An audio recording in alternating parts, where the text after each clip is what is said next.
Welcome to Group 4 presentation on foreign direct investment in Sri Lanka. Here we have a 4-member panelist who will share their ideas, thoughts on foreign direct investment. So what is foreign direct investment? Foreign direct investment is an investment by an individual or an organization in a foreign country. So foreign direct investments is distinct from portfolio investments and equity investment. Foreign direct investment can be taken in variety of ways. So, which is basically open a subsidiary or associate company in a foreign country, or acquiring a controlling interest in an existing foreign country, or by means of merger or joint venture with a foreign company. So, let us go one by one. So, what is opening of subsidiary or associate company in a foreign country? So, example, that is the UAE-based retailer Lulu Group, which opened an office in Sri Lanka, which is mainly an export processing office. So, what is acquiring a controlling interest in existing foreign company? That is, everybody knows one of the best companies in Sri Lanka, Expo Lanka Holding Companies, which was acquired by the SG Holding Companies Japan. SG Holding Companies Japan is the second biggest logistic company in Japan. So, which has acquired the Expo Lanka. So, what else by means of merger or joint venture?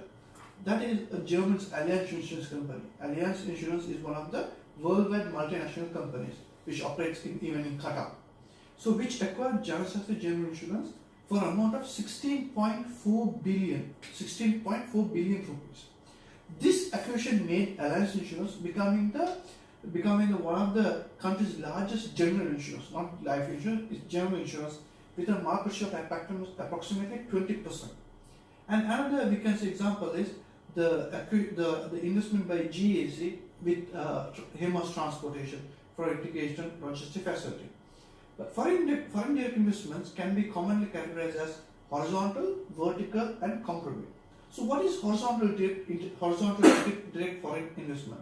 This is referred as example where say Etisalat is an Emirati-based company which is operating the same business as in Sri Lanka. That is called a horizontal direct investment. What is a vertical direct investment? Vertical direct example say Toyota's main core business is manufacturing of vehicles. So what does Toyota do is in other foreign countries, they do the distribution also. So that is called vertical direct foreign investment. So what is conglomerate foreign direct investment? Conglomerate foreign direct investment is where Toyota's main core business is manufacturing of vehicles, but in a foreign country they acquire a tire company or a tire manufacturing company. So that is called a conglomerate foreign direct investments. Examples of foreign direct investments in Sri Lanka. In Sri Lanka, you see lots of foreign direct investment in present in Sri Lanka is by China. Example, Colombo Katna Expressway, which funded by Exim Bank for 248 million, Matala Rajapaksa Airport for 190 million, and Uma, one of the failure projects introduced by the previous regime, so which is for 450 million. And Saudi funded for 100 million for a hospital which was done recently. These are the examples of what are foreign direct investments. Now I would like to welcome Mushtaq to discuss continue on the topic of foreign direct investment. Mushtaq, can you say us what is the interrelation between economic development and foreign direct investments? Thanks, Abdul Rahman. Let me start with an example, recent example.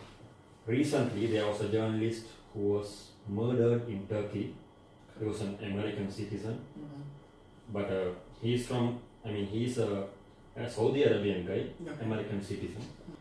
The reason behind that was Saudi was protecting MD Mohammed bin Salman because they invested a huge amount in the FDIs of American ammunition export. They had billions of deal with Saudi Arabia. So instead of the worldwide pressure on him, still Donald Trump decided to protect him because he doesn't want to lose that FDI opportunity to the countries like China and Russia. They are also equally powerful with USA.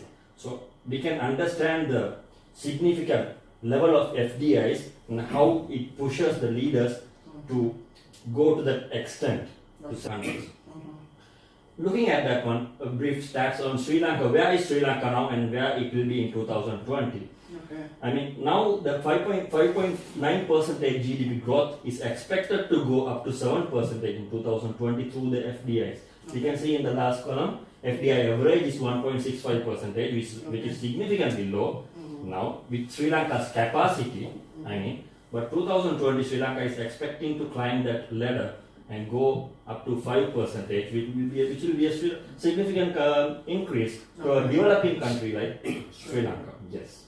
And few of the economic contributors, FDI contributors to Sri Lanka, which European Union, which is a major player in Sri Lanka's economy, and especially UK, you can see the apparel industry and manufacturing industry, they are contributing more than the other sectors, because Sri Lanka has that edge on these industries due to their low cost and the skilled labours and other factor endowments, I want to say. So those are the areas they are focusing on. Finally, the expansion of Colombo Port City, which is a massive project which Sri Lanka is working on hardly, and $15 billion return is expected from the countries through the expansion. That is where Sri Lanka is the positive sign. Sri Lanka is heading towards a good direction for the economic development. And so this $15 billion investment is by the Chinese, correct? Of course. They're doing the project. Exactly. So there could be more FDIs expected as a result of the port city project. Yes, of course. Once it is up and running. Yes. Correct. Thank you, Mushtaq, for the insight on development factors of FDI in Sri Lanka. Now I'd like to invite Javed to say us what are the benefits of FDI to Sri Lanka. Thank you, Abdurrahman, for joining me to this discussion.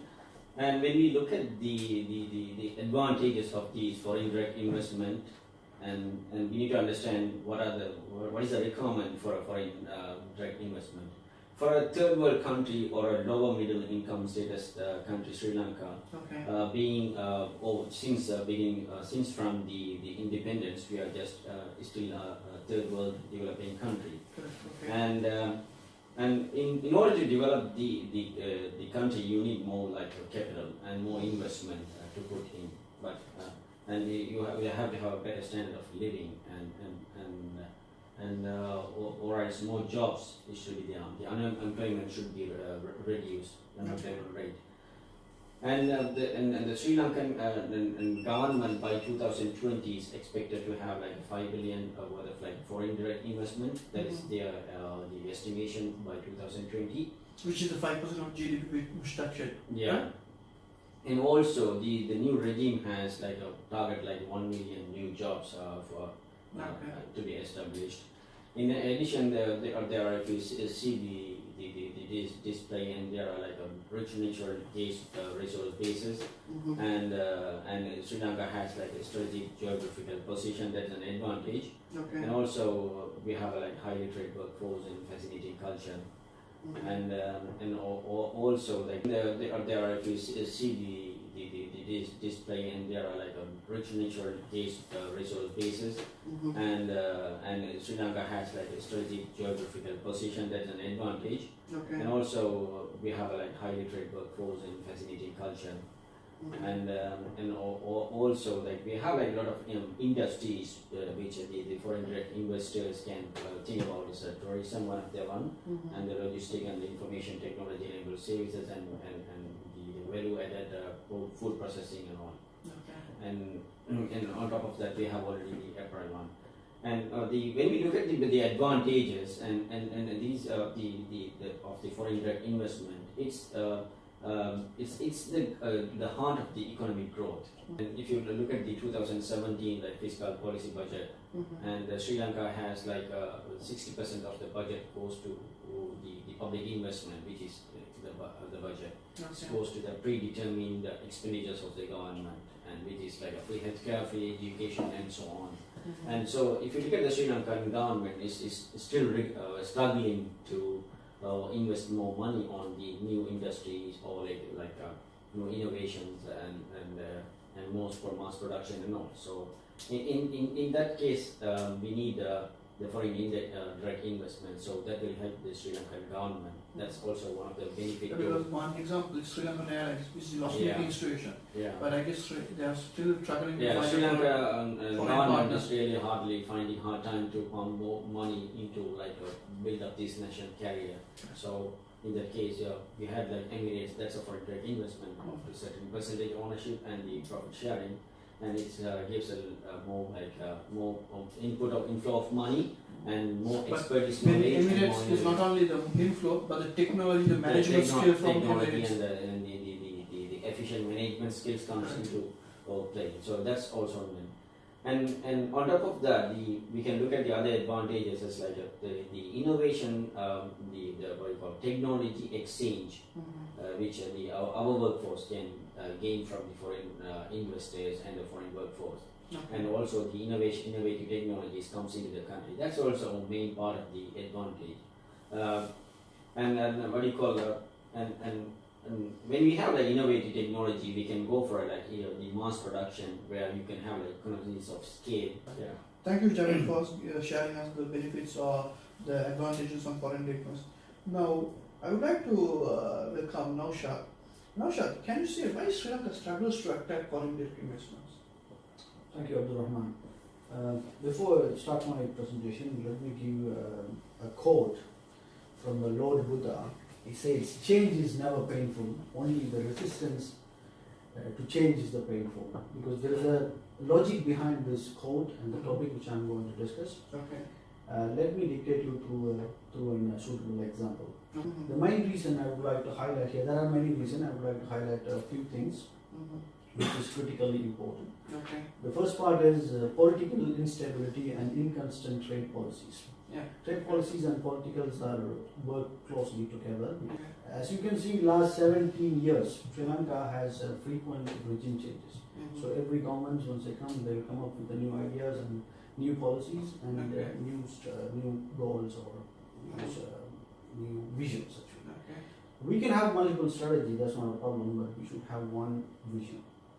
One vision as a nation. Okay. So that's the main part we have actually. I noticed that Sri Lanka has. Which I guess India is practicing it. India has, irrespective of any government changes, the policy remains the same thing. Yes, exactly. So due to this, there are many trade policies could change. I would like to highlight a few. Okay. One of them is acquire a land for a new business. Sri Lanka is a big Recently, it was changed private land ownership limited to 50 acres per person. Okay.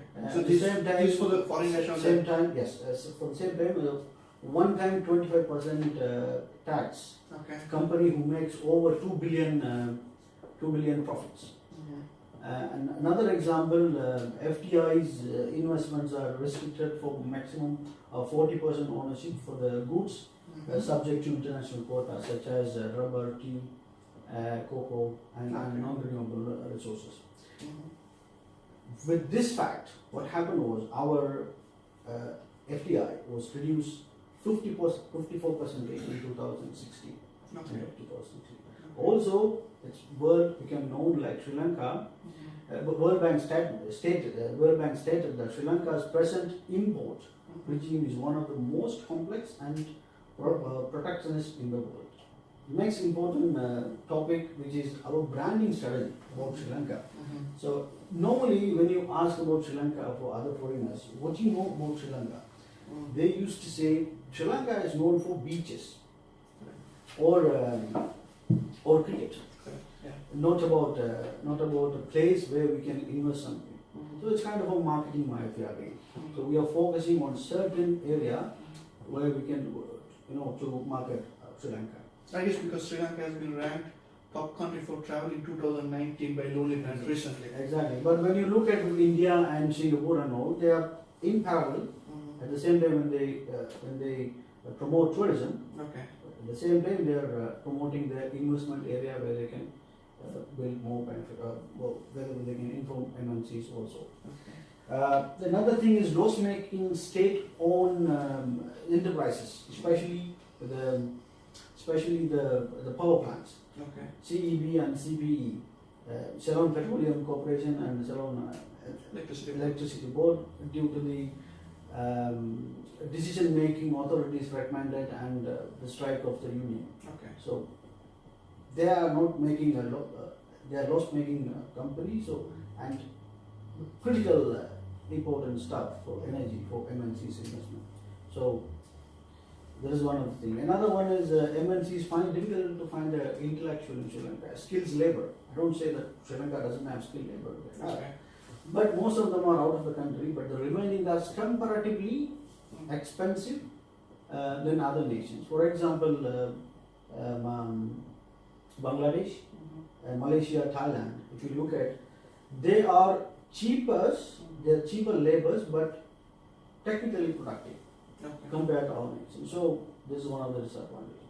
Sri Lankan laws, exactly. It doesn't recognize sometimes the registration raised from other countries. So which is really critical, important for FDIs when it comes to ownership and disputes.